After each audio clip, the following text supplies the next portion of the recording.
Old Market House still standing, but stands for freedom's will. I'm talking about my hometown.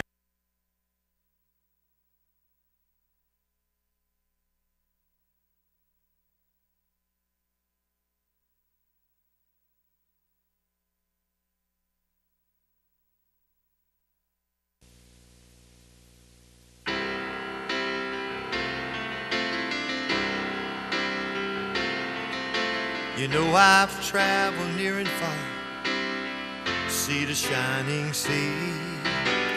I've seen a lot of places, people that were nice to me.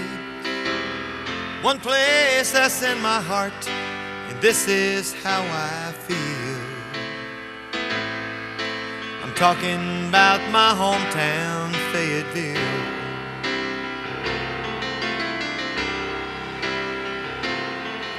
She's nestled in the sand hills on a river called Fayetteville. Special to so many who proudly served our country here. She was named for Lafayette and known for cotton mills. I'm talking about my hometown, Fayetteville.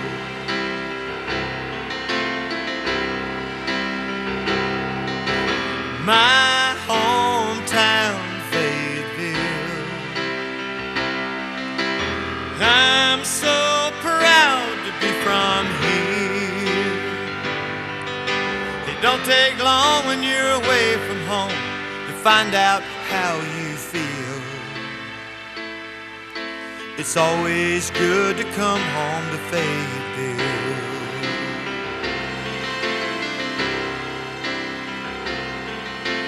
Babe Ruth hit his first one, heard around the world. Sherman marched with the Union and burned the arsenal. Old Market House still standing, but stands for freedom's will. I'm talking about my hometown, Fayetteville.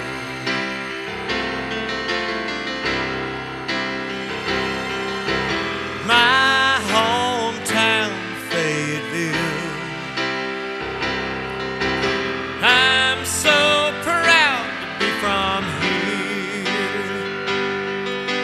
It don't take long when you're away from home to find out how you feel. It's always good to come home to Fayetteville. My all-American city, Fayetteville. Talking about my hometown, Fayetteville.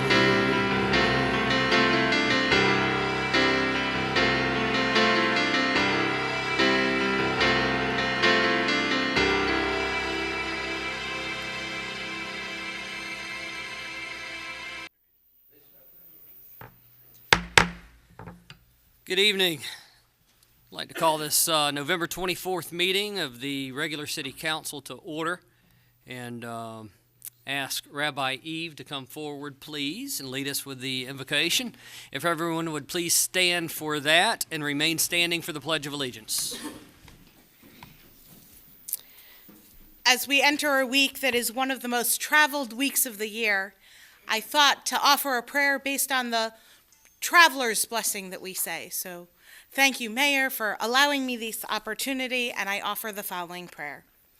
May it be your will to guide us in peace, to sustain us in peace, to lead us to our desired destination in health and joy and peace, and to bring us home in peace.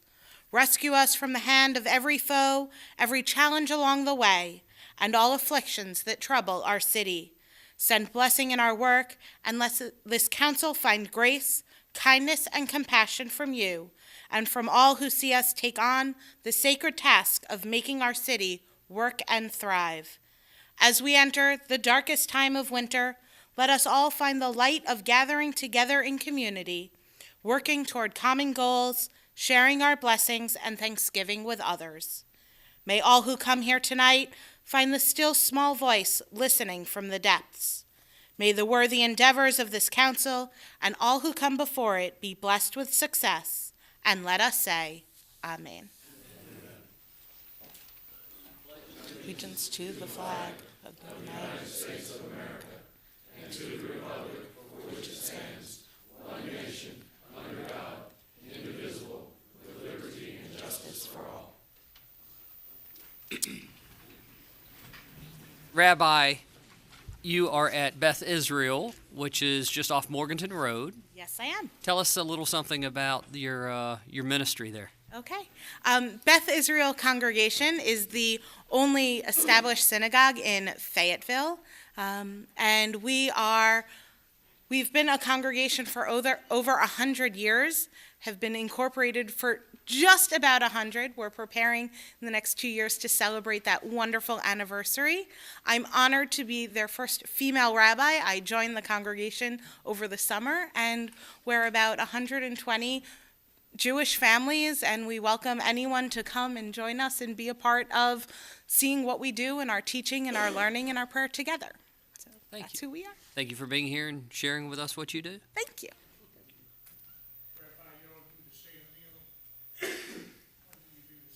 The Seder meal is the first weekend in April this year. I think it's April 3rd. Of course it is.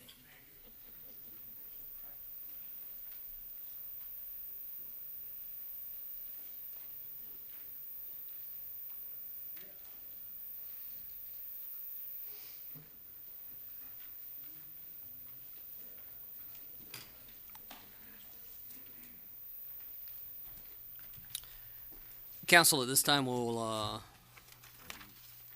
accept a motion to move to approve the agenda. There are a couple of Mr. Mayor, Yes. I move to remove item 7.013 from the consent agenda, to table it until December 8th, 2014, so that we can, so that it can be heard on the public hearing. Okay. The motion is to remove 7.013 to postpone it until the December 8th meeting. And Mr. Mayor, I would add to that motion that we move item 9.02, uninhabitable structures demolition recommendations, from agenda item 9.0, other items of business, to the consent agenda to be item 7.015. Okay. That's to move 9.02 to consent, which will then make it item number 7.016. That is correct, Okay. 7.016. And then, Mr. Mayor, I'd also like to add an agenda item to tonight, and that would be to make it item to add to item 5.0, announcements and recognition. Okay. And that would be recognition of Mr. Blanchard, the PWC chairman, for 42 years of service to the Public Works Commission. And then to add to item 7.0 consent agenda, it would be item 7.017, and that would be the council's approval of his award. Then, Mr. Mayor, at the very end, would like to add 9.07, which would, we would resume our closed session pertaining to the PWC litigation upstairs at the very end. Okay. That's to add 9.07, closed, resuming the closed session. Anything else, council? So Mr. Motion made the original. Yeah, Mr. Mayor. There was some discussion earlier about pulling item 9.04, 05, and 06. Right. Rebid. Mayor, Madam Attorney? two clarifications as it relates to items, I guess 9.04 through 6. We would need to handle those matters when they come up on the agenda. Okay. And then I just wanted to clarify as it relates to the closed session. Let's make that actually 10.02, so that there are no remaining items on the agenda at the time that we resume the closed session. Okay, and that closed session is for litigation, is that correct? Yes. I'll change it from 9.07 to 10.2. Great, so Mr. Wright has made the motion for the approval of the agenda with the said changes. Is there a second? Mr. Colvin, second. Council, is there discussion on the items, please? Seeing none, I'll ask for your vote. Madam Clerk, that's unanimous.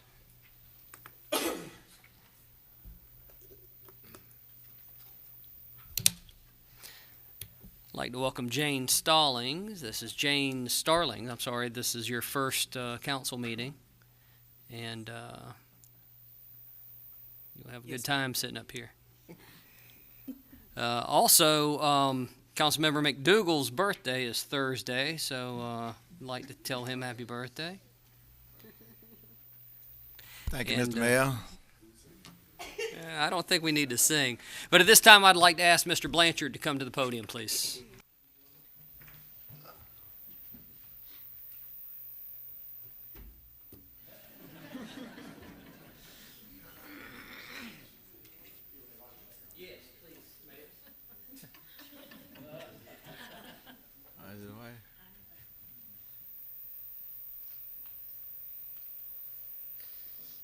Steve, this is quite an honor. We're celebrating 42 years of Mr. Blanchard being with the Public Works Commission. 42 years anymore is quite an achievement no matter what you're doing. And we're so proud of the accomplishments that PWC's made throughout the years under your leadership. We continue to lead the state in public works. We have some of the lowest rates and some of the most positive feedback and the fewest power outages. So that's quite impressive. So you've done good. I'd like to present this to you on behalf of the City Council and the residents of the City of Fayetteville. Congratulations on your retirement, sir. Thank you.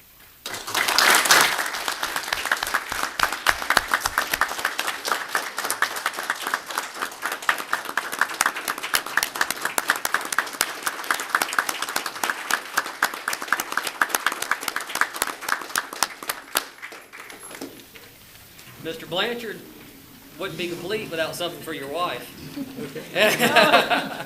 Now, this is a resolution that the City Council just passed, and we've got a special presentation. If you would, those of you that are in the audience, if you'd check out your television screens, we'll go ahead and start that. Whereas Stephen K. Blanchard, Chief Executive Officer, General Manager with the Fayetteville Public Works Commission for over 42 years, has announced his retirement. And whereas Stephen K. Blanchard joined the staff of the Public Works Commission in 1972, he has held positions of Engineer 1, 2, and 3, Assistant Chief Electrical Engineer, Assistant Director of Electrical System, and Director of Generation and Power Supply. Whereas a native of Fayetteville, Stephen K. Blanchard is a 1972 graduate of North Carolina State University with a Bachelor of Science degree in Electrical Engineering. Whereas Stephen K. Blanchard is presently serving on the American Public Power Association Board of Directors and the APPA Membership Committee, and has served on the APPA Generation and Fuels Committee, where he has served as chairman. He is also a member of the Board of Directors for Electricities of North Carolina Incorporated and has served on the Southeastern Electrical Reliability Council and Cape Fear River Assembly. Whereas in 2014, Stephen K. Blanchard received the American Public Power Association's James D. Donovan Individual Achievement Award. This award recognizes people who have made substantial contributions to the electrical utility industry with a special commitment to public power. Whereas under Stephen K. Blanchard's leadership, Fayetteville Public Works Commission has been recognized as a leader in the utility industry.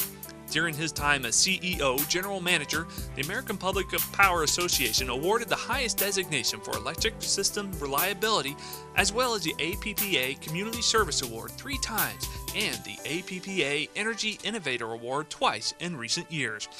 Whereas Stephen K. Blanchard has also been committed to serving the Fayetteville-Cumberland County community, Blanchard is a member of the Fayetteville-Cumberland County Economic Development Alliance, Board of Directors, and Executive Committee, serves on the Fayetteville Regional Chamber of Commerce's Military Affairs Council, and served on the Advisory Council for the School of Business and Economics at Fayetteville State University and the Foundation Board of Directors at Methodist University, where he served as chairman.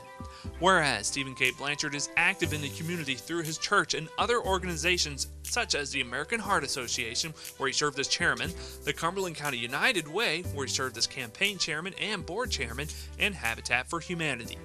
Whereas the work of Stephen K. Blanchard has benefited the citizens of Fayetteville and the state of North Carolina, now, therefore, be it resolved that the City of Fayetteville, North Carolina, honors Stephen K. Blanchard of the Fayetteville Public Works Commission for faithful service and lasting contributions to the City of Fayetteville and the state of North Carolina.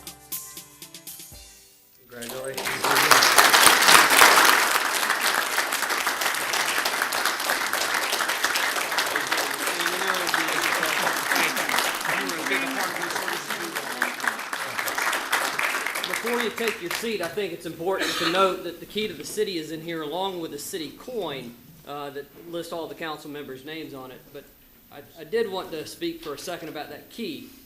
I've been carrying this darn thing around for about a year now, and I still can't find a door that it opens. So in your retirement, let me know what it does. I'll see what I can find.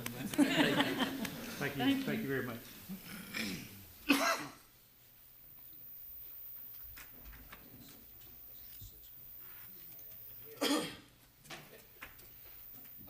I was fighting the war, man. 8,000 miles a mile, man. After the first year. And we already talked about Councilmember McDougal's birthday, so we'll move on to the reports of the boards and the commissions. Mr. Sharp, is that...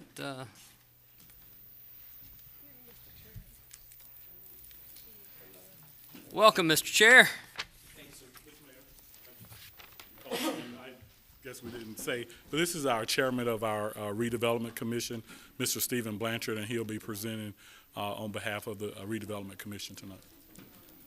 Bernard, sorry.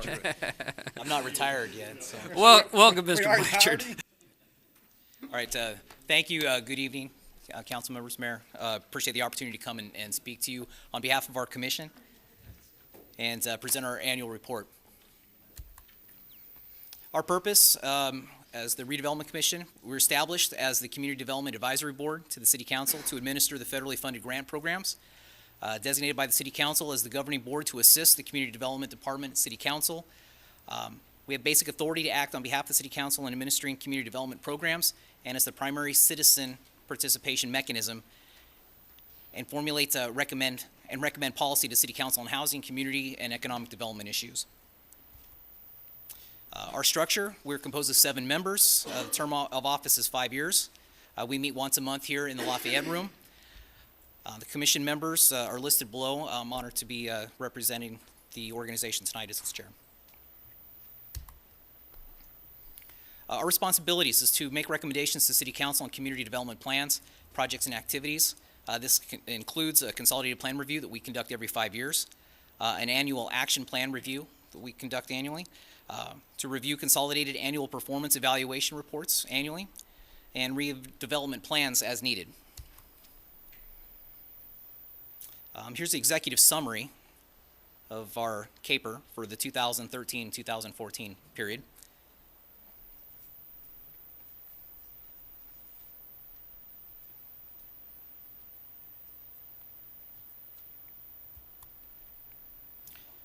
And I'll speak to some of the areas there on the CAPER: housing, community development, economic development, homelessness, and administration.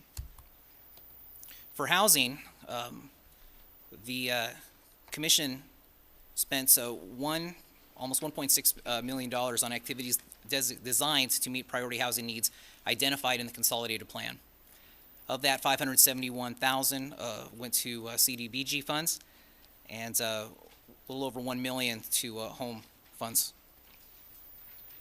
And the following actions were taken in response to those needs. For housing, single-family housing, expended $291,000 to assist in providing construction of 6 units in partnership with Habitat for Humanity. For multifamily housing program, expended $350,000 from the previous year to assist in providing 118 units at Oak Run 2 as part of the Hope 6 project. And as far as acquisition and demolition program, expended $111,000 to provide demolition of 28 structures. For housing rehabilitation program, expended $837,000 to assist in providing rehabilitation of 12 complete owner-occupied units and 221 emergency home repair units in partnership with Fayetteville Urban Ministry. The down payment assistance program and mortgage assistance programs were not utilized this year, although, and we're not planning to have that continue, but we have the ability to bring that back if required. Expended $8,540 to assist in providing homebuyer education classes to 145 persons, and then assisted with 59 persons in partnership with Cumberland County Action Program to assist with credit assessment and counseling. For community development, $623,000 in CDBG funds spent on activities designed to meet priority community development needs identified in the consolidated plan. And the following actions were taken in response to those needs. $160,583 to assist in providing services to 5,705 individuals who visited the NRCs and participated in numerous program services and training opportunities. Expended $61,000 to provide assistance to 40 families with plumber hookup fees and assessment as part of the water and sewer assistance program. No street paving funds were expended this year, nor beautification grant. And again, that's something that we can bring back as required. Continue with economic development, $265,000 in CDBG funds were spent on activities designed to meet its priority economic developments identified in the consolidated plan, and the following actions were taken in response to those needs. $71,000 program delivery to provide one loan approved, the amount of $125,000, and 29 jobs were retained as a result in the business assistance loan program. And for Center of Economic Empowerment and Development, expended $56,500 on technical assistance to assist in providing 858 district clients, or service to 858 district clients, 85 workshops for 968 attendees, completion of 59 business plan reviews, and started for 11 businesses and 8 business expansions. We expended $10,000 in small business development grant programs, which resulted in 2 awards and 8 jobs retained. And the facade improvement grant program expended almost $25,000 to provide 7 completed projects and approval of 7 additional grants, resulted in 9 jobs created and 30 jobs retained. Small business retention grant program, $21,484 to provide completion of 5 projects, approval of 4 additional grants, 5 jobs created, 21 jobs retained. And Section 108 loan expended $81,000 to provide 2 loan payments, with 6 years remaining on the current loan. Homelessness. $70,455 in CDBG funds was spent on activities designed to meet its priority homeless needs. The following actions were taken. Emergency Utility Assistance Program expended $1,700 to assist in providing assistance to 256 persons with bus passes, transportation for family reunification and other items, blankets, toiletries. This is done in partnership with the police. The Hope Center Homeless Shelter expended $18,516 to assist in providing emergency shelters for 278 homeless persons in partnership with Gospel Services Benevolent Society. And working with Operation Inasmuch, expended $20,000 to assist in providing 6,400 persons with meals. Expended $20,000 to assist in providing 7,500 persons with food and shelter, and expended $46 in assisting folks obtain birth certificates to qualify for housing. There's more work to be done. As far as program administration, $353,814 spent on administration for the general management, planning, and coordination of programs. Of that, $79,000 for home funds expended, and $274,000 in CDBG funds expended. Thank you for your time. Pending your questions. Mr. Hurst. Thank you, Steve. Just a quick one. Thank you for your service on the boards and commissions. As chair, and since you've served there, have you seen that the efforts on eradicating homelessness here in the city of Fayetteville, is your investment making a difference? I believe without the investment we've made, we'd be much worse dire straits. I think anybody, sir, who is in and around the downtown can see that we have a problem. And particularly in certain areas of Rowan Bridge, we're going to explore things that we could do to bring up to your attention, and hopefully we can address this program, or this problem. It's widespread in our community. Thank you very much. Any other questions? Yes, Mr. McDougall. Yes, Steve, I just want to thank you for the wonderful work that you guys do, and I want to thank you for the jobs that you're producing in this community.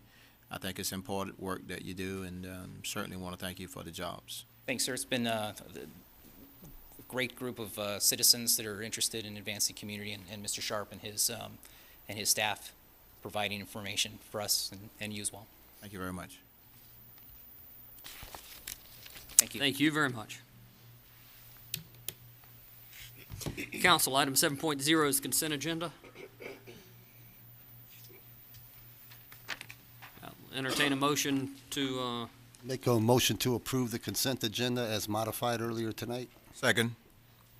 it's Mr. Moe and Mr. McDougal. Any discussion on the motion? Council seeing none, I'll ask for your vote, please.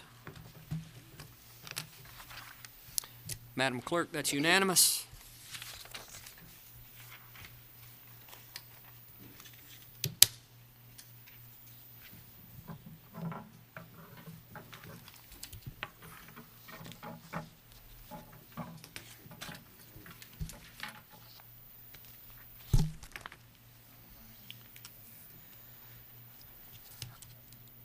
Item 8.0 is public hearings. Individuals wishing to speak at the public hearing should have signed up with the city clerk prior to the start of tonight's meeting.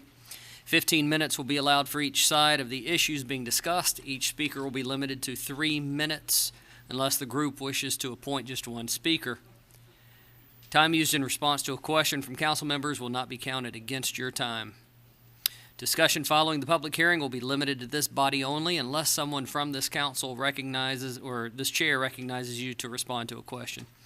So when your name is called by the city clerk, we ask that you come to the podium and clearly state your name and home address for the record. Then when you see the lights located on the podium change from green to yellow, you have 30 seconds left to speak. When you see the red light come on, your time has expired. And again, due to policy restrictions, we are unable to extend the time. With that being said, Mr. Mayor, we have no speakers. for any of the items? That's correct. Great. I mean, that's not great, that's okay. So we'll open and close the public hearing. Council, would you like to attack these one at a time?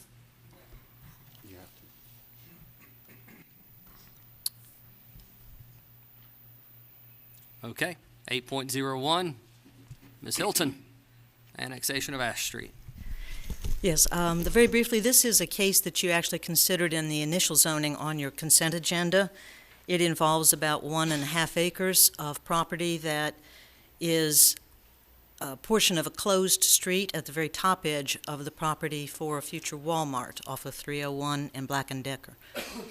Excuse me, Miss Hilton, this is the same presentation that we received earlier, or is there modification to it? No significant modification. Okay, no. okay.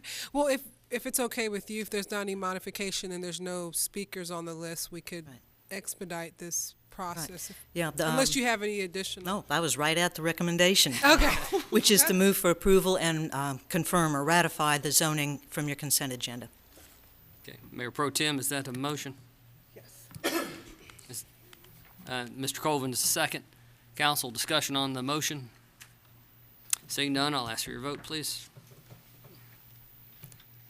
Madam Clerk, that's unanimous.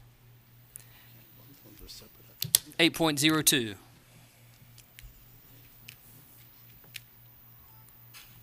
That's amendment to modify standards of the fences as outlined section 30.5.d in related sections. Yes, sir. All right, this is a text amendment that would provide primarily for additional usable space for the individual single-family and 2 to 4 family or low-density dwellings, essentially by changing the front and the corner side yards. The illustration to the left would be what you consider your side yard. To the bottom of the screen on the diagram would be your front yard. Fences can move to the forward area. If they're open, they can be up to 5 feet high and 3 feet otherwise right at the property line, so you end up with more usable private space. One of the other changes is to allow a fence that is required for a buffer to be right on the property line and to provide for the required landscaping to the backside if it meets the detail in the design. Otherwise, the landscaping goes to the outside edge. Those are both elements that are currently required. It provides a new option. And some of the other last 2 or 3 major changes in it, it does provide for continuity when you're replacing sections of a perimeter fence or a large fence that may be damaged to some extent, but rather than, if it's non-conforming, rather than having to replace the entire fence, you can address that section. We don't have standards for retaining walls right now. These amendments create new standards. And finally, it provides for additional fence types, such as the green fence that's shown to the right side. The recommendation of both the Planning Commission and the staff is for approval of the proposed changes. I'd be glad to answer questions if you have them. The only question that I know exists, has this been run by any of the, I think there are 2 different committees that have developers and builders and stakeholders. Has this been presented to them? Not in a formal way, but they've been engaged in these discussions, and certainly the 29 that have preceded them. Mr. Colvin. So, just to get a little clarification on that, what was their position on it? Was this something they supported or didn't have an impact on the projects they were doing? One of the chairmen, or not the chairman, one of the primary participants in that is a member of the Planning Commission, and thus has provided input in the process. And this was carried from a hearing to a second hearing, so there were 2 opportunities, and he's provided positive input on that. We also had a speaker at the Planning Commission from the construction industry who was in support. Any further discussion? Okay, Council, I'll ask for your vote, please.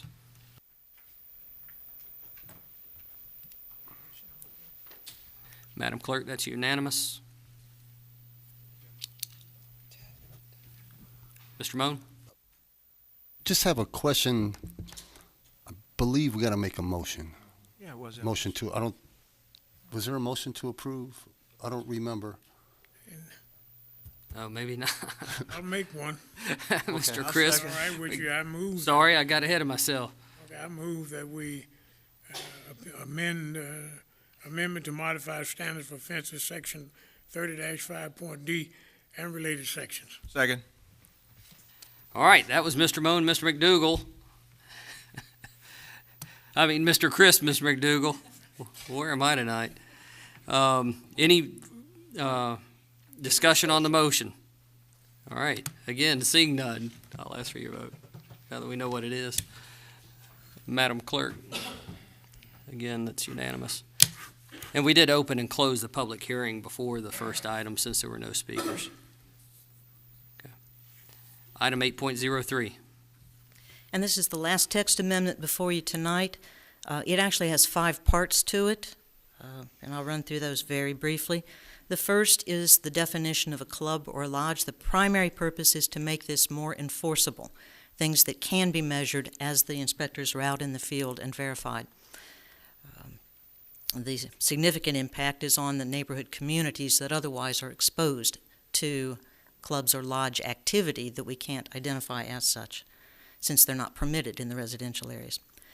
The second major change is to recognize another amendment that was on your consent agenda for zoning, which is to remove a portion of the commercial area at the very top edge of the hospital area overlay.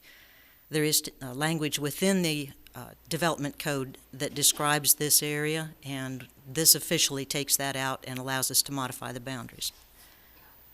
You can see approximate location. It's the area that includes the Starbucks and some other restaurants, as well as commercial and office space above the Cape Fear Hospital. The third major area is to restore an option for signs in the median. The small signs have been allowed in the past in the middle of a median for a private entrance to the subdivision. That was omitted in the new ordinance. This adds it back, and it adds an option through a special review so that in other instances we can consider signs in the medians, not on DOT roads, but with traffic and DOT reviews and fire. Utility trailers have become an issue because small utility trailers, and more specifically single axle utility trailers, really are not spoken to at all in the code. not in the Chapter 30 or development standards or in any other section. We talk about large mobile homes and recreational vehicles and two-axle or larger trailers. And those are regulated. They must be in the backyard. The small single-axle trailers that a lot of people occasionally use for small businesses, for individual use to haul materials from the front yard to the back or work around the house or haul small, like motorcycles, those are not addressed. The change would allow up to one, and only if it cannot be, if you don't have access to the side or backyard of your property. The allowing up to one actually establishes a number so that codes can enforce it. The single axle is adequate in terms of defining these small trailers, and it provides enough flexibility for the numbers that are out there without there being an overwhelming, image problem with the community. And finally, the last section that we've proposing to change recognizes new United States Postal Service standards. We can't affect those standards, but they do impact the subdivision process and how homeowners association agreements are set up because of this common area.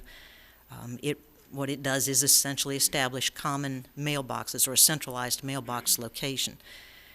This change puts those standards into the subdivision standards themselves so that developers have a heads up.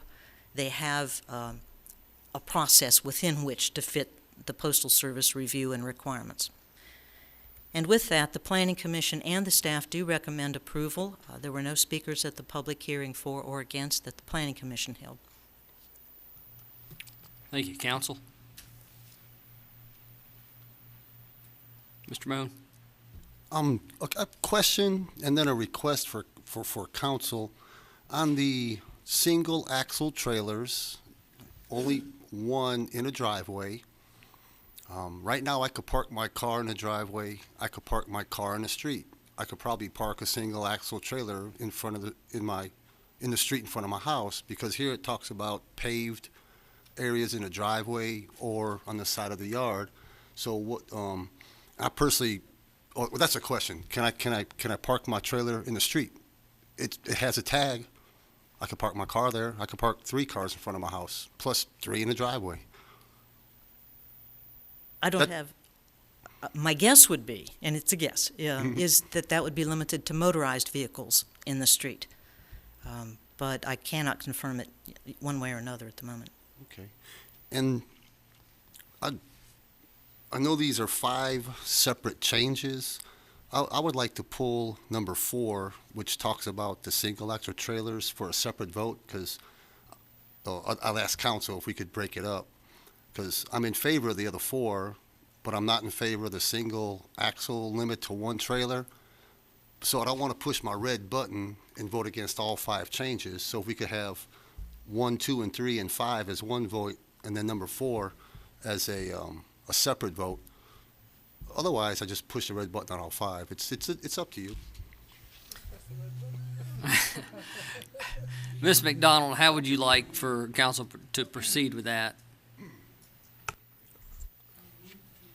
So my recommendation would be for Councilmember Moan to make a motion consistent with his interest of separating number 4, take a vote on that, and then take votes on the substantive issues after that. I'd like to make a motion that we separate item number 4, which specifically relates to the single axle trailers, for a separate vote. Second. All right, so council, this is, that was Mr. Arp, Mr. Crisp, discussion on the motion.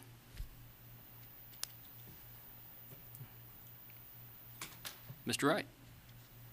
My question to Councilman Moan, is your concern about single axle trailers that you could park them in the road or on the side of your home? What is your... I believe as policy setters, we should set policy for what our neighborhoods should look like. Individually, I don't think I should tell you as a homeowner that you can only park one single axle trailer in your driveway. If you've got a double wide, driveway, you've got one small one for lawn equipment because you're a small business. Then you've got a separate small one for your motorcycle. If you're on a slope backyard, which we have many, many, many here in Fayetteville, the way the developers build on every available piece of land, everybody's yard is not flat. So they may not have access to put a single trailer on the side of their house or the rear of their house because, with the water and the drainage. And so I have no problem with two single axle trailers in a driveway. I've got some in my neighborhood, and they don't bother anybody.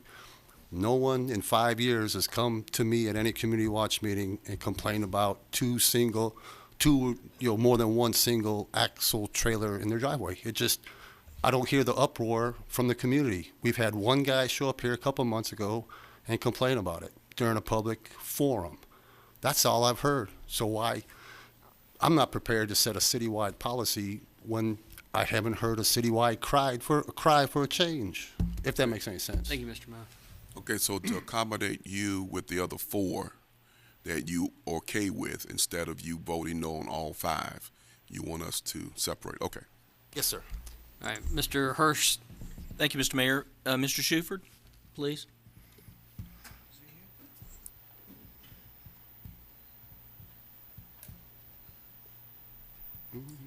So, Mayor, I just wanted to clarify, consistent with procedure, Right. that the motion on the floor is to separate these items. And so it seems to me that this discussion should really focus on the pros and cons of separating the items. And then if there are questions as it relates specifically to item number 4, then the council could have discussion at that time prior to voting. Okay, I took Mr. Wright's questions and Mr. Moan's comment as explanation for the motion. Yes, sir, but I also just I think there could certainly be an argument that part of his response was more related to number 4, and given that you have called Mr. Shuford, I just want to make sure we stay within procedure. Thank you, ma'am. Then, that being the case, then I'll have to postpone. Okay, Mr. Call the question on the vote too. Not everyone has had their opportunity to speak. Mr. Coleman? Okay. Ms. Jensen? Okay. Then we're all done. All right, so council, no further discussion on the motion. I'll ask for your vote, please.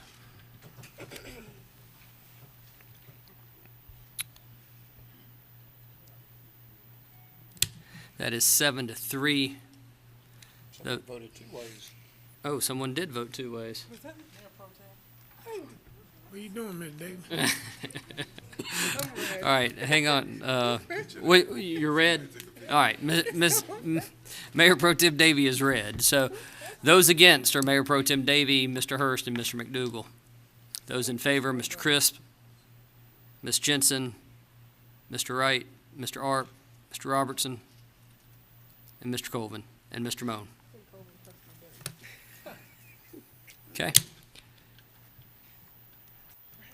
So that passes. I'll entertain a motion at this point.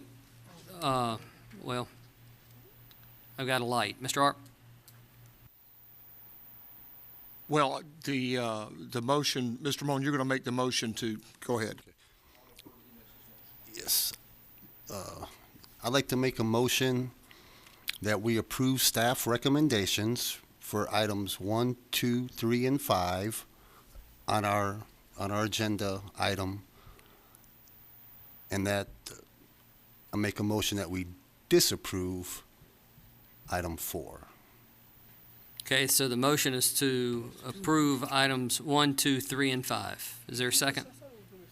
Question. No, he said disapprove 4. Oh, okay, 1, 2, 3, and 5.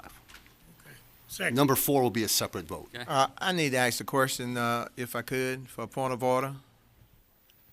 Because he's already separated it. Now he's coming back and putting them together. No, he just changed it. I need to pull that.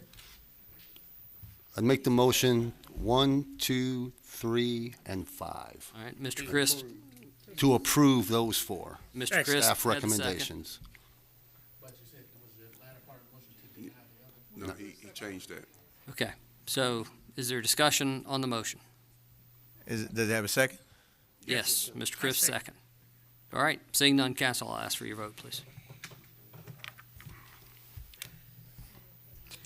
That is unanimous, Madam Clerk. Clear as mud, that's correct. All right, Mr. Moan. And as the second part, I'd like to make a motion to disapprove staff's recommendation of only allowing one single axle trailer in the front of a residential property. So the motion is to not approve it, which means if you vote green, you would be voting to deny. Second. Mr. Crisp is the second. Any discussion on the motion? Yes. All right, I saw Mr. Arp first and Ms. Jensen, Mr. Colvin, Mr. Hurst. Mr. Shuford, I'm glad Mr. Hurst called you up. Yes, sir. As I understand the staff recommendation, if item 4 is approved, then people would be able to park a single axle trailer in their driveway of their front yard. And a driveway is a concrete or asphalt prepared area that the trailer would be parked on. Is that correct? I believe the wording now is an all-weather surface, so you could have a graveled area where you could park it. Let's say you have a driveway that'll accommodate 2 vehicles, and you have 2 vehicles. And this would enable you to put over to the side, for example, a gravel or concrete or asphalt area to park the trailer, so you could have the 3 in the front yard. So just for clarification, the city allows a gravel driveway. That's acceptable to code for a home to have a gravel driveway? For parts of the driveway where it joins the street, it would not be. Okay. And then my next question is, and I think these kind of tie together, is what is the city's position on people parking vehicles in their front yard, not necessarily on a driveway? Is there an ordinance that covers that? That's a difficult call, and I really don't have the answer for you, Mr. Arp. I'll have to get that for you. I guess my concern, and the reason I'm asking this is as I go about through neighborhoods, I go through certain neighborhoods and I see vehicles parked on the grassy areas of the front yard. And yes, sir, I agree. Many times multiple vehicles. And so my concern is from an enforcement standpoint, if we got vehicles being parked on a lawn in front of a house, then how will we enforce trailers only being parked on a driveway, even if it is gravel? So that's my question. Well, that part of it is fairly simple to enforce because either the trailer is parked on an all-weather surface or it's not. Clearly, the staff will be looking for trailers, particularly multiple trailers, as we do our proactive enforcement. But if we don't allow cars to park on the yard, are we going to be aggressively looking for automobiles parked on the front lawns? No, sir. I'll have to check on that for you, but I believe we allow cars to park on the grass. Okay, thank you. Ms. Jensen. My question is, do we have a number of trailers that we allow now to be in one household, I guess? One axle? Right now, ma'am, this came to our attention because we were confronted with a situation where there were multiple trailers in one. I remember the conversation, yes. And so we looked at what other communities allowed. Typically, they do not allow trailers to be parked in the front yard. We didn't do an extensive, we didn't check with 20 different North Carolina municipalities, but our quick research indicated most of the larger ones don't allow any. And we felt that it was a good compromise to allow just one. Okay, so right now they can have 5 if their yard will handle it. Yes, ma'am. There's no law. I'm kind of seeing where Councilman Munn is coming from, because if, they do have a small business and they're only can have one, I understand that, but I guess this was kind of taken overboard. It's kind of like you can only have 3 dogs in the city, but, maybe if we You had can a have cap. 5 trailers, right? And I'm hearing that if it has gravel, a gravel way to it, they can put it on anything. Is that correct? If there's gravel Yes, ma'am. driveway? The driveway or something adjacent to it or nearby. What we're looking for is, in fact, this was an addition that the Planning Commission suggested, was to avoid trailers being pulled across the yard, creating ruts and other things in the front yard. Again, this only applies to the front yard. If they have access to the rear of the property, they can store more trailers there. So in the back, if we pass that they could only have 1 in the front, they could have 2 or 3 in the back? Yes, ma'am. Okay, And we wouldn't regulate the surface that they would be parked on back there. okay. And as long as it had a gravel driveway or Gravel surface? or asphalt or concrete, something that would hold up over travel, then we would be fine with that. Okay, all right, thank you. Mr. Colvin. Mr. Schiffer, I have a couple questions about this that also concern me a little bit. So with this, Yes. with this new proposed code, you said you checked with some other communities. What are some other communities you checked with? We checked with Durham, of course, and we checked with Charlotte, Raleigh, many of our peer communities there. So most of the larger municipalities have. That's correct. restrictions. They typically don't allow it. Okay, and so right now, to kind of reiterate Councilwoman Jensen's position, right now it's unlimited, so I could have 100 in my yard. Right now, you're going Yes, sir. to a restriction of 1. Is there any middle compromising ground? Because in this, you very well may have some landscapers, some brick masons, and some auto mechanics, or some different trades in our community that you're going to inhibit their ability to work. Is that right? Well, no, sir. I'd like to think that if you're running a business out of your home, that you've got to understand that there are some limitations on. Well, not necessarily out of your home is what I'm speaking of. A brick mason, once he finishes work, he may bring his trailer to his home. So is that Right. prohibited? Well, I would say, Mr. Colvin, if you have somebody that is using their trailer on a daily basis and it's out of that driveway, there's a relatively little chance our code enforcement officers will end up finding that. Well, he may not get caught, but is he still breaking the law? He would be. Thank you. Mr. Hurst. Thank you, Mr. Mayor. Perhaps I've been the point of contact for trailers, I guess, because there was a couple of calls from Councilmember Arp's district regarding an overage of trailers off of Mandalay, and then in Councilwoman Davies' district off Rogers Drive, and in District 5 off of Queen Street, with excess trailers being parked in the front. And Ms. Jensen had directed your question, which I was going to follow up with, as far as other communities not allowing even 1. But our compromise was you can have 5 as long as there's only 1 in the front. And unless employees live at that residence, I don't see any reason why he or she would need more than 1 trailer. So I think that's a pretty fair compromise that y'all have come up with on that. Thank you, Mr. Schufer. Yes, sir.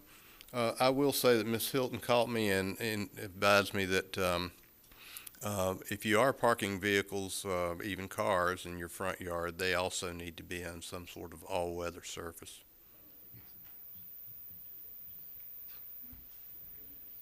Mayor Pro Tem Davey. My question's already been answered. Thank you. Mr. McDougal. Thank you, Mr. Mayor. I'm almost a little confused, but I think if we pass the motion is to deny. So if we pass this deny, we are in essence saying that you can park as many trailers with as many axles. No, sir, the multi-axle trailers would not be allowed in the front yard under our current regulations. But I can park as many single axle trailers in the front or in the side or any other place I want to, thereabouts, my property, or I can park them in front of my neighbor's house. Well, Mr. McDougall, this would only deal with the front yard, but I can park them in front of my neighbor's front yard. It's state-owned or county-owned, city-owned property, right? are you talking about the right-of-way in front of the I don't know what we're neighbor's house? talking about. That's part of my confusion that I'm All right, trying to well, get some clarity on. If you have I think about a single-family lot, typically you have a driveway connecting to the street out front, house in front of the driveway, and anywhere in that front yard, this regulation would apply. So you would be allowed to park only a single axle trailer in that area. So I can park as many single axle trailers as I can get in my driveway, as I want to put in there. Currently, yes, sir. So it's the same for cars, in the right of way, on the street right of way. If I got, like my lot's 90 feet, I can get technically 3 cars in it. If I got 5 cars, I'll put 2 of them in front of my neighbor's house. I can do that, no problem. Parking them on the street? Yeah. It depends upon the street. Most of our residential streets do allow parking. Thank you, sir. Mr. Crisp. Mr. Shuvin, I'm confused. I got a level of ambiguity here. If I have a single action trailer with an authorized DMV issued license plate on it, Yes, sir. that's a wheeled vehicle. Are you telling me I can't park it on the street? No, sir, I'm not telling you that at all. I can park it on That the was street. Miss Hilton. I can park it on the street, but you don't want me to park it in the all-weather surface driveway. Is that what we? Well, what we're trying to deal with is an aesthetic issue that's created when you have too many vehicles in the front yard. And what we've tried to do is build upon our current prohibition of larger trailers, and RVs, and other things along those lines, of them being parked in the front yard, and apply it to a single axle trailer, so that we're treating them not consistently, because we're allowing one, whereas in the other cases we're not allowing any. I'm just, okay. I don't know. I'll just make this statement and shut up. I just see this as being very restrictive on people who have lawnmower businesses and landscaping businesses and all. And it's not an easy effort to get those trailers into the backyards. I don't know. I'm just, okay. Thank you, Mr. Mayor. Thank you, Mr. Crisp. Mr. Moan. It's a procedural question I would have for the city attorney. My motion was to deny the staff's recommendation as written. But if I wanted to do a modification, I cannot, Attorney McDonald, correct me if I'm wrong, I cannot amend my own motion, but I could take a substitute motion from another council member. Example was like, I want to modify it to allow 2 single axle trailers. That would have to be a substitute motion, but versus me modifying my own motion. Yes, you couldn't modify your motion.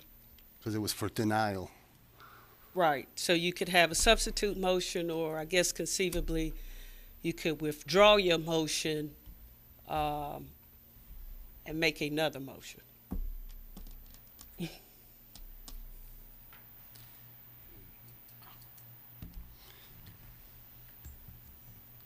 Council, I'll ask you to, if you allow me to withdraw the original motion, and I could. Okay, hang on, Mr. Moe. Yep. We've got some speakers left. In fact, we got 4 other speakers. Can we finish the discussion? At that point, I'll come back and recognize you to modify your motion, and then we can start with the discussion all over again. So let me finish this list. Mr. Wright. Mr. Mayor, in the light of Councilman Moan modifying his motion, I rescind my time. Ms. Jensen. I guess I need Mr. Schufer again. My question is, it might be you, Ms. Hinton. You said that the cars had to be on the driveway. Is that correct? Is that what I heard, that they could not be? I'll let her speak to that. I'm sorry. I should have gotten you. I'm sorry. That the cars could not be on the yard. Is that correct? Yes, they're supposed to be in a designated vehicle parking area, which is improved. For residential, it can be gravel. All other areas have to be surfaced, more like concrete and asphalt. And so and my understanding is, when the gentleman came up here for the neighborhood, is that all the equipment was in the front yard, on the yards, and things like that, and there was nothing that could really be done.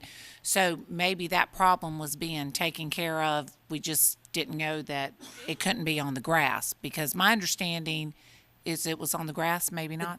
the distinction is cars. You ask about cars. Okay. And we speak to cars in the But a code. We trailer don't speak can to the be- small trailers at But all. A small trailer can be on the grass. We don't say anything at all about it, which is the problem. I see. Okay. Got it. Thank you. Mr. McDougall. You know, I was at Community Watch Monday night last week, and a gentleman told me he lived on the corner of Maxine and Boris Drive, that he got a citation or something about a single-axle trailer his son used for motorcycles, that he had to move it off the street. And I think I heard either you or Scott saying that it was, maybe you said they had to be moved, and Scott said that you didn't. He didn't say it, you said it. Now, I really am confused. Okay. I think the best thing there is forget the streets, because this doesn't speak to streets at all. It only talks about the property. He asked about, Councilmember Moan asked about whether they could be parked on the streets, and I honestly don't know. But generally, it's motorized vehicles, and a single-axle trailer is not motorized in any fashion. But I don't have a specific answer, as I indicated. But streets are not part of Said this. the inspector came by, issued him a citation or something. He had to move the thing. I mean, I just talked to him Monday. He was at the Community Watch. I was at Monday night, Green Valley Community Watch. About parking his trailer on the street or on the grass? On the street. It may be part of the regulations, and as I said, I would expect that motorized vehicles are allowed on the street. But that's not part of this amendment at all. It has to be another part of the code that I don't work with on a regular basis. Mr. McDougall, could we allow Ms. McDonald to research that question while Mr. Moan proposes his motion? And then we'll have an answer to it. Mr. Moan? Mayor, I apologize. I don't think without further information as to the specifics of the citation that I would be able to respond. No, ma'am, but you've got a code book over there, don't you? I'll bring it to you. Thank you. Okay.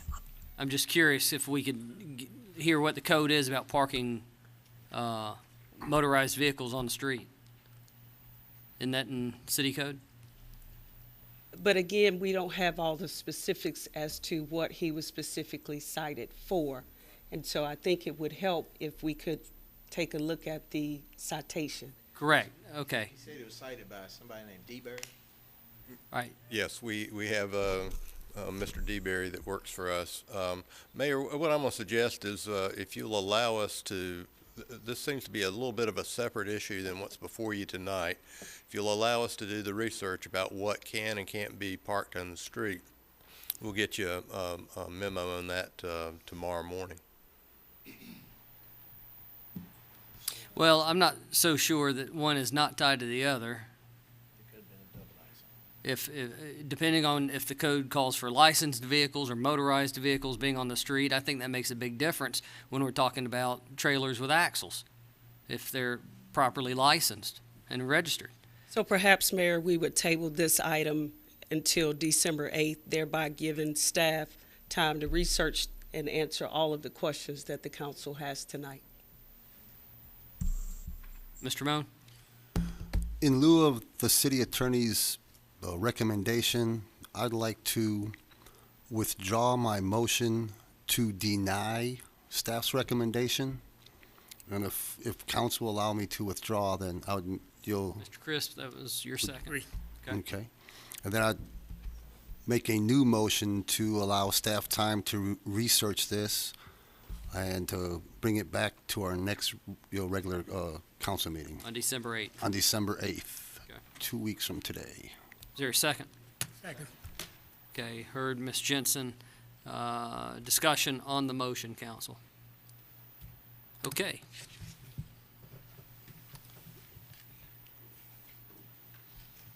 We're missing 1. Thank you. That's unanimous, Madam Clerk.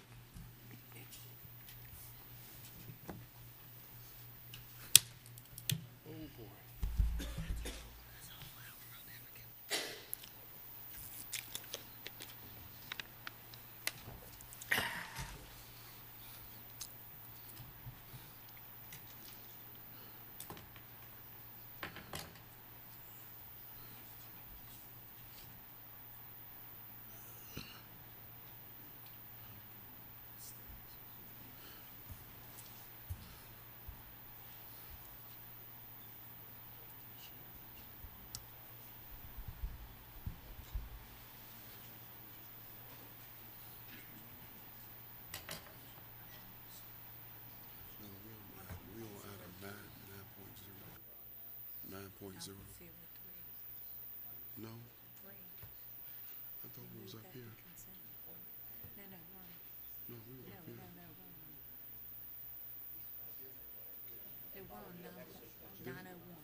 We're on 901. 901. All right, council, we're moving to 9.01, which is presentation of appointment committee. I'll recognize Councilmember Hurst. Thank you, Mr. Mayor. Mayor, members of Council, the Appointment Committee, which consists of Mayor Robertson and Councilmember Crisp and I met on Wednesday, November 5th, to review applications that citizens submitted to fill the vacancies on the city's boards and commissions. We appreciate the hard work by our City Clerk, Pamela McGill, and Deputy Clerk, Jane Starling, as well as the attendance at our meeting of our staff liaisons and attended by Mayor Pro Tem Katie Ann Davey. With that, I move for council to accept the appointment committee's recommendations, which is your option 1 for the following citizens to serve on the boards and commissions, and they are Mr. Eric Anderson for Fair Housing Board, Fayetteville City Planning Commission, Mr. Michael Harris, Fayetteville City Zoning Commission, Mr. Kevin Height, Historic Resources Commission, Ms. Amy Schmidt, Ms. Candace Williams, and Mr. Aaron Butler. And then for Joint Fayetteville Cumberland County Senior Citizens Advisory Commission, Ms. Beverly Edwards. For the Stormwater Review Board, much needed here, Ms. Lenice Garcia, Ms. Hannah Ehrenreich, and Ms. Priscilla Simpson. Second. Mr. Mayor. Heard Ms. Jensen as a second for Mr. Hurst's motion. Is Actually, second. It was Mr. Crisp's second. Okay, thank you. Any discussion on the motion? All right, council, seeing none, I'll ask for your vote, please. Oh, sorry. How about voting again for me, please?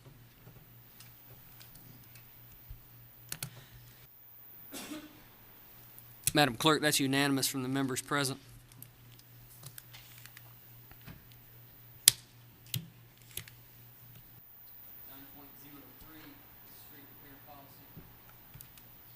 Mr. Thompson. Let's see here.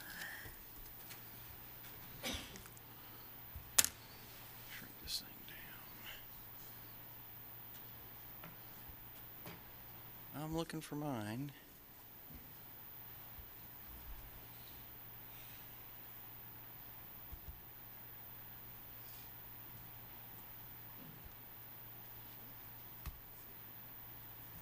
Good evening, Mayor, members of council. Here to talk to you some about our proposed street repair paving policy. In November, I gave a presentation at a work session, and the first this month, to talk about that policy with regards to utility installations in our right-of-ways. So with that, I thought I'd bring forward the policy along with a presentation for council to consider. So our current process when we do projects like this is the projects are bid with permanent patch, and that's installed after the sewer installation. It includes an option for temporary patch and overlay, which we have successfully done in 4 other locations at a cost to the city of about $791,000. The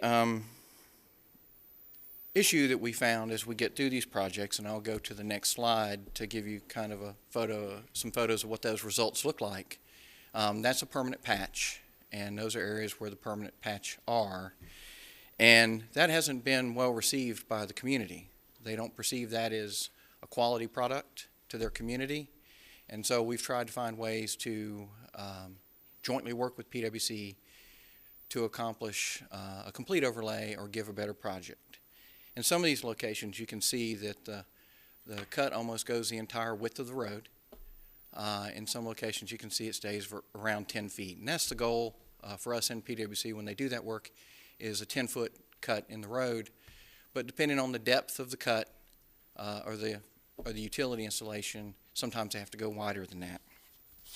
In addition, we don't currently charge our utility company for excavation and degradation fees for these roads. And to give you some insights on what that cost would be, they average about 7 miles of road for each location. That would be an additional cost of about $500,000 worth of fees charged to that project for that type of work. The other issue is our goal for paving roads is the benchmark that we use is 85% of the roads are rated at 85 or better. So we're currently not at that goal. We're around 41% at this time. So we proposed a new process, change the permanent patch to a temporary patch with only using 1 inch of asphalt as opposed to 2. Also make a couple other changes with regards to the type of asphalt and the manholes being adjusted. Also using ABC stone to address this look while the work's going on, where now they can use a sand clay type soil to backfill until they're ready to pave. And for those of you that have been out in the community, this is really impacts the community a great deal to go out there to. They need the water and sewer, there's no doubt. But the work that goes on out there really impacts that community. So with this policy, if we were able to implement it, it starts to move the needle towards our benchmark a little closer. And by that, if we were to require all the roads in annexation areas to be resurfaced or utility installations, including stormwater utility, paved, that would up our number approximately 5% in 5 years. Along with our paving schedule, we would move that needle from 41% to 55% in 5 years for that benchmark.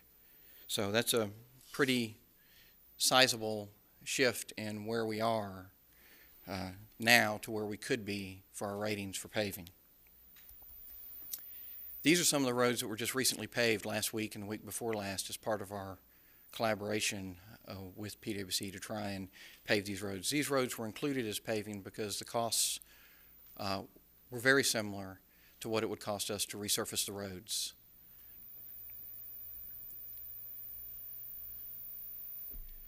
So the hope was to create a paving policy that would set clear expectations of what we prefer as a quality investment to our community for resurfacing.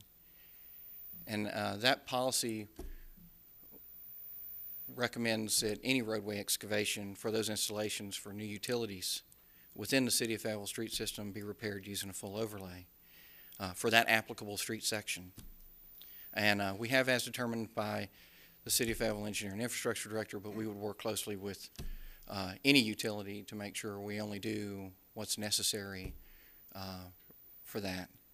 Also, council asked at the work session that it have a sunset date to it. So you can see that we've included a policy that will remain in full force and effect, and council shall reconsider it in May of 2016. It was an 18-month sunset that was requested. This is close to that 18-month sunset. It could be brought up before then, but that's the 18-month cutoff for that date.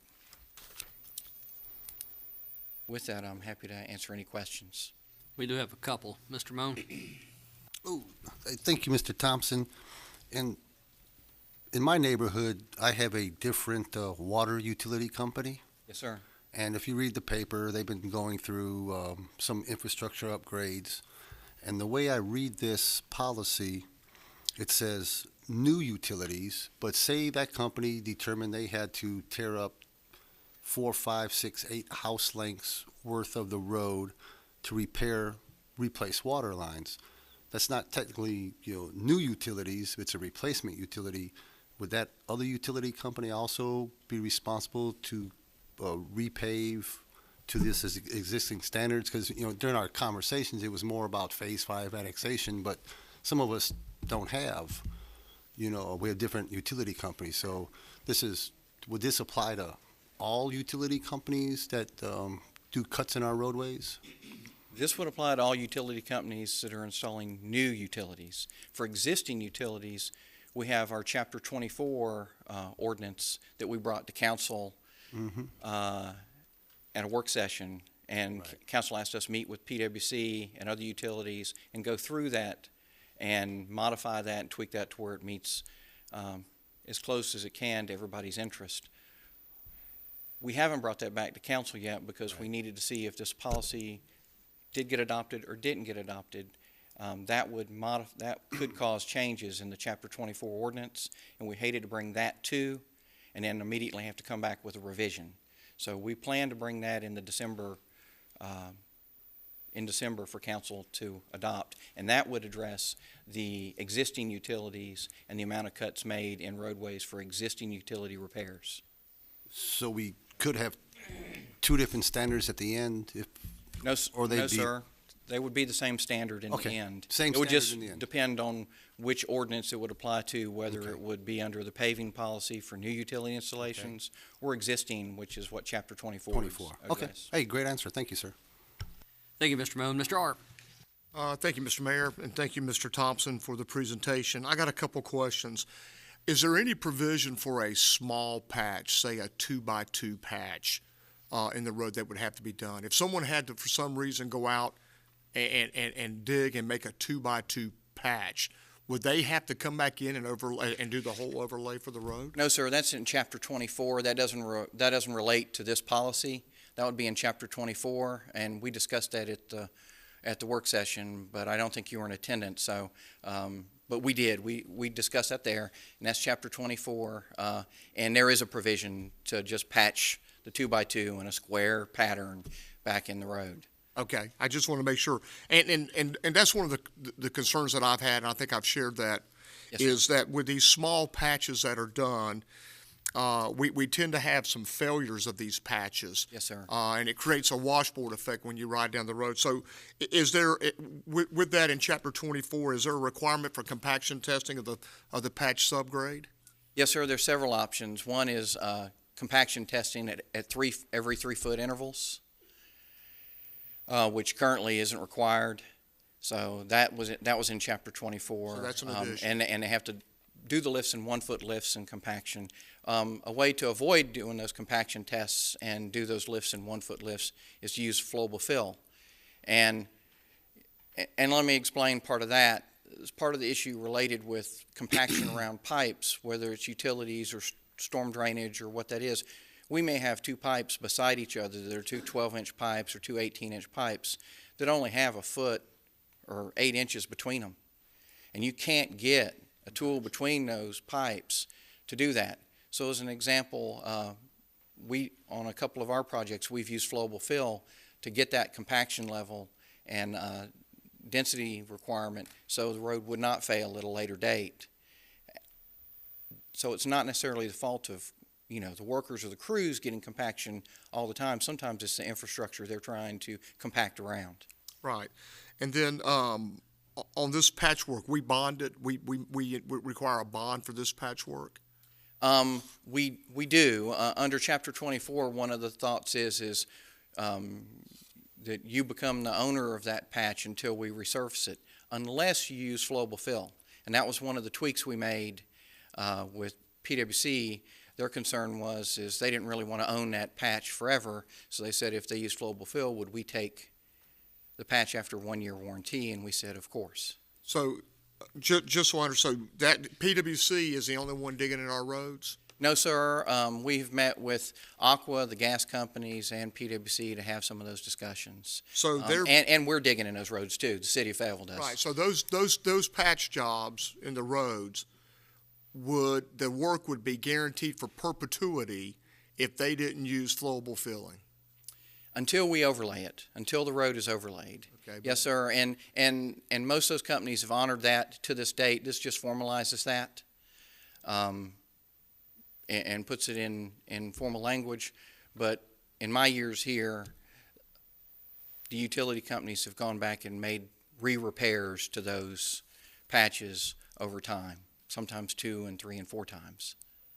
So from a cost standpoint, and that becomes costly. So from a cost standpoint, is it a suggestion that it's cheaper on the front end to use flowable filling than it is to take the risk of your warranty, having to warranty it for multiple years until the city overlays the street?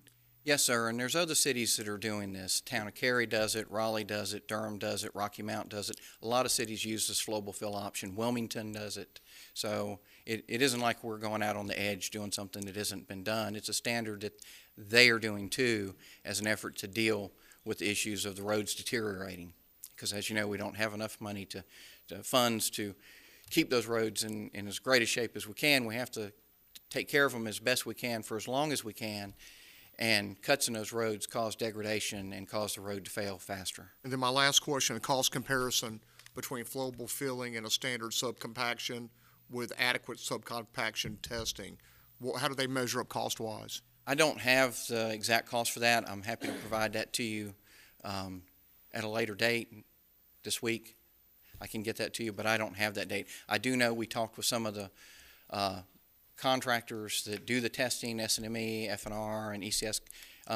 They could do that testing, or the utility companies could have a trained staff member do that testing themselves without having to do them. So the cost would vary based on the size of the cut, length of the cut, depth of the cut.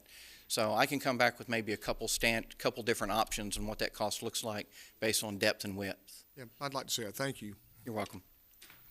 Mr. Colvin. Mr. Thompson, just for my own edification, can you tell me what flowable fill is? Flowable fill is actually called non-excavatable flowable fill, and it's a type of grout.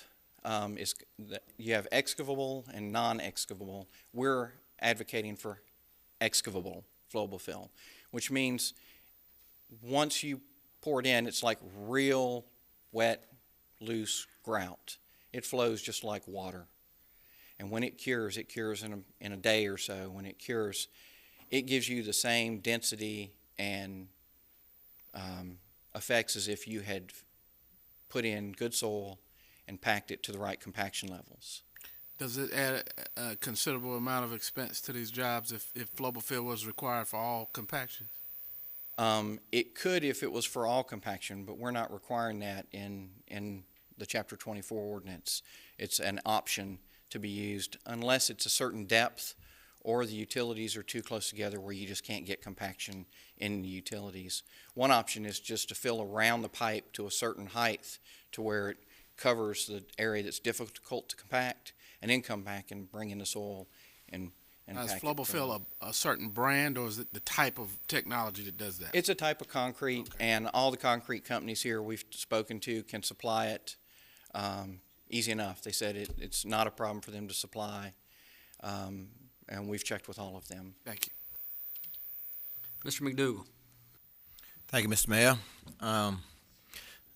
Rusty, I'd just like to say that I think this is a good policy because bad roads cost me continuously.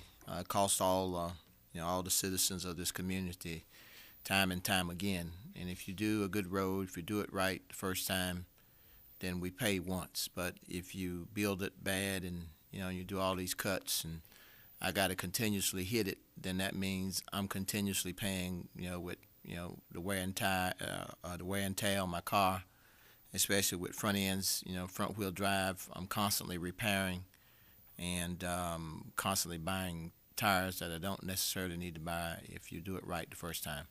And I appreciate having a good policy to make sure that's done right. Thank you. It's really just our goal to provide the citizens of Fayetteville with a quality product in the end that they can appreciate. Thank you very much. Thank you, Mr. Art.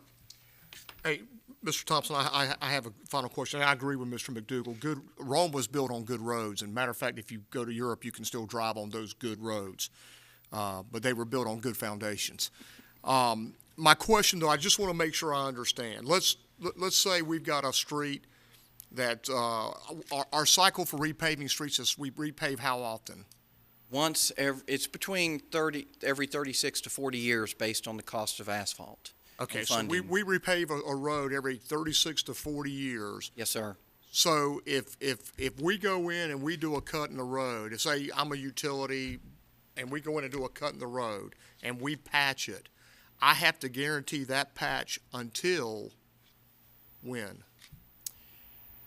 I'm not sure which way we're talking here. If we're talking about new utility installations, or are we talking about existing utility installations? Talk about the new standard. The new utility installations.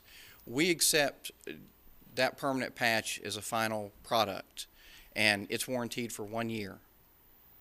Okay. But we have had locations fail, and we have had contractors go back out and repair those failures or work to repair those failures. We're working on a location now off of LaGrange with PwC, and we had to have S&ME go out and run some tests to see if we could identify what that problem is, because the road continues to settle, and run that test and provide that information to PwC to find a solution for that location.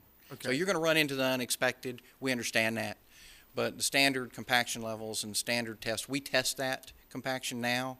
So under those projects, those compactions do get tested. Right. But they typically only get tested at 5-foot depths and 2-foot depths.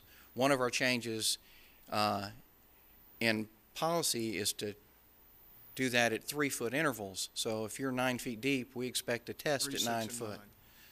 Yes, sir.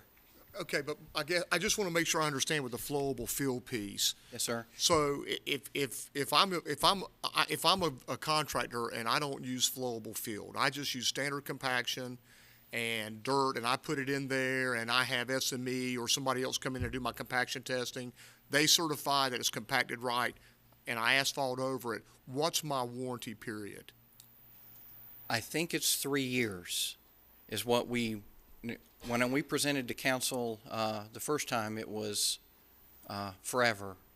But I think we've come back to it's got to be 3 years if you use all the proper standards, and you met all those standards when you installed it. And is that a benchmark for other communities? Are they requiring 3-year warranty periods for their?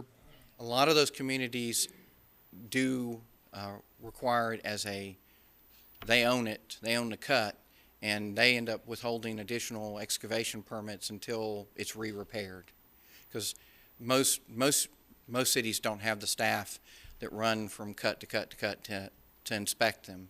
So they're going on that contractor's ability or that utility company's ability to make that repair, and we may not have witnessed every repair.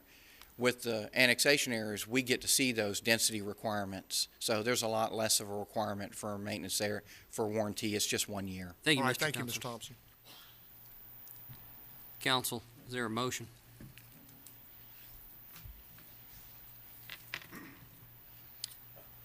Mr. Mayor, I'd like to make a motion to approve the recommendations that were just presented for the new policies for street repair item as described by Mr. Thompson, item 9.03. Okay, second. I heard Mr. Hurst. Mr. Colvin Hurst. Any discussion on the motion? Okay, seeing none, council, I'll ask for your vote, please.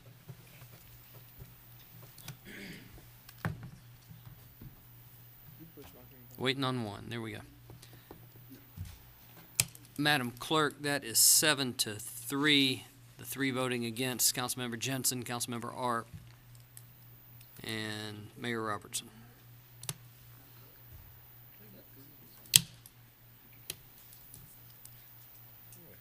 (9.04). Mr. Arp.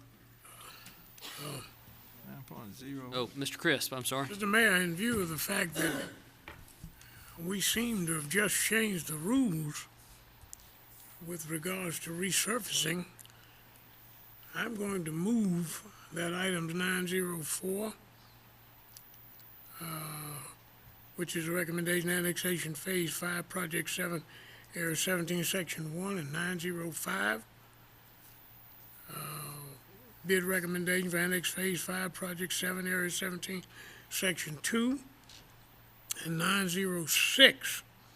The bid recommendation for annex phase 5, project 7, area 16, be rejected as presented, and that these items go back for rebid and to be considered at a future council meeting for approval.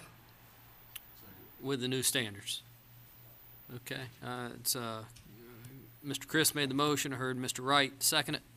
Council, is there discussion on the motion? Mr. Moan?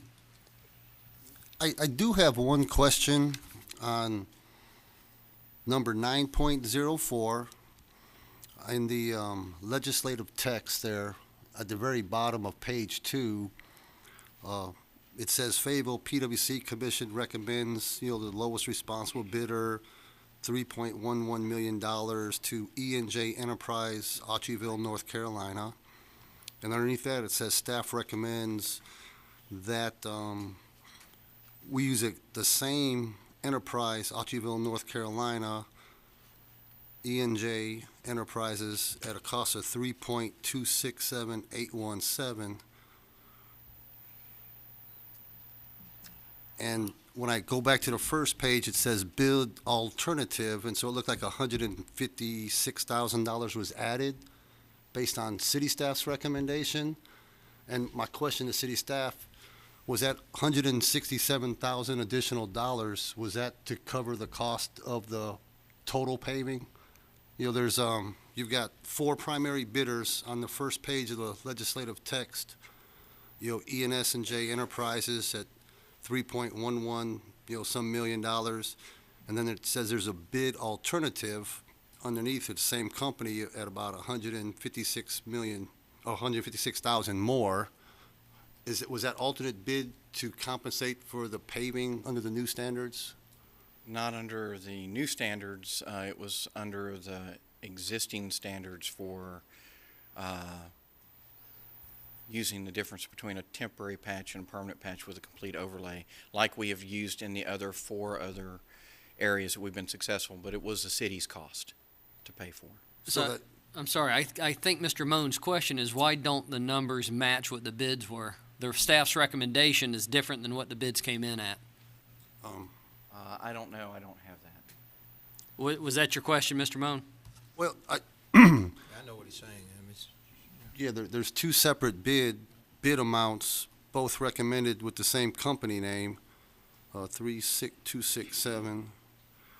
Yeah, and I think, Councilmember Moan, the first one is the base bid with the permanent patch. The permanent patch with no 1-inch overlay. And I think the second cost that's there as an alternate was the additional cost to include the overlay. Okay, so then my follow-on question would be, if we go back and rebid this at the new 1-inch overlay, which we already have a bid for, what guarantees do we have that it's going to come in lower?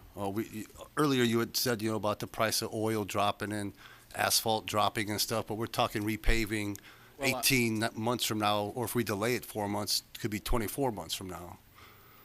My hope would be that we use the new temporary patch standard that we've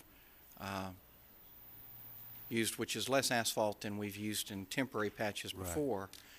And Also, that we bid those items where the overlay is the expected base bid as opposed to an alternate bid. And based on that new policy, that's what that would be. The base bid would be The 1-inch overlay. with the overlay. Yes, sir. Right. But And so that since- would change the way this project is bid because it would change the construction methods of the project Okay. for the contractor. And they would know up front that was what was expected of them as opposed to adding it as an alternate and deciding whether they really want to bid it or not bid it and how much they want to add on to that bid. Right, because with their alternate bid, the way I read the legislative text, that would include the adoption, of the ordinance that was just adopted. And so they've already gave an alternate bid at that new standard, the way I read this, unless I'm reading it wrong. Yeah, it was not at the new standard. Okay. We have been including those alternate bids on the last 4 or 5 sets of projects to try and accomplish that. And in some cases, the base bid and alternate bid aren't bid the same way. And so it's very difficult at times to arrive at that true cost. Okay, thank you, That's what Mr. you Thompson. say. I'd like to bring these questions back around to the motions on the table, please. Mayor Pro Tem Davey? I'll be brief.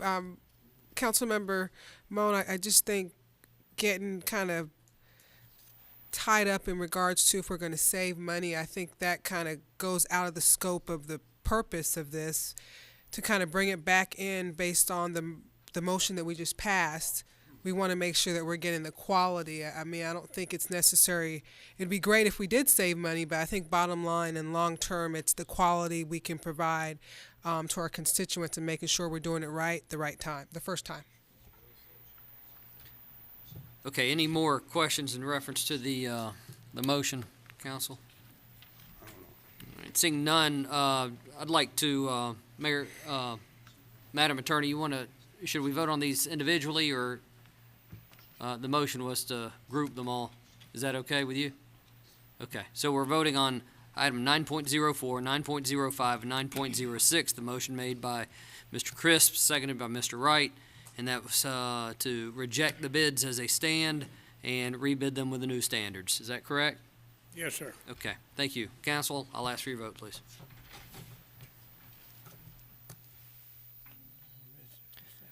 Okay, Madam Clerk, that's 8-2 with Mr. Arp and Mr. Moan voting against.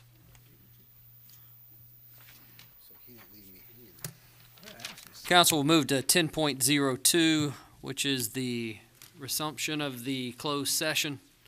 So at this time, we can move right on upstairs. Thank you.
Okay. So that way you can see that it's a manager and attorney versus a council member. But that's what the little button's for. I know my wife called me. Been up there with my family. My dad. Hey, Are we 1, coming 2, back? 3, Get ready to come 4. back in session. You can turn TV on if you want to see us. How We we got- doing? You doing? Yeah. Turn TV on. They said it's a closed session, doesn't it?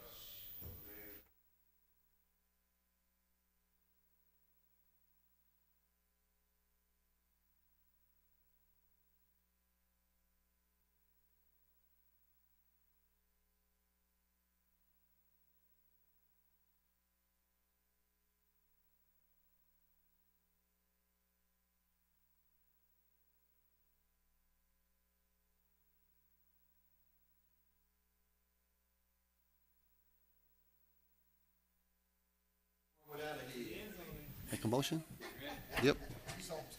All right, council will come back into open session. Mr. Mayor, I'd like to make a motion to adjourn. Second, Mr. Mayor. There you go. Y'all have a good night. Mr. Mayor, I just told y'all my wife said.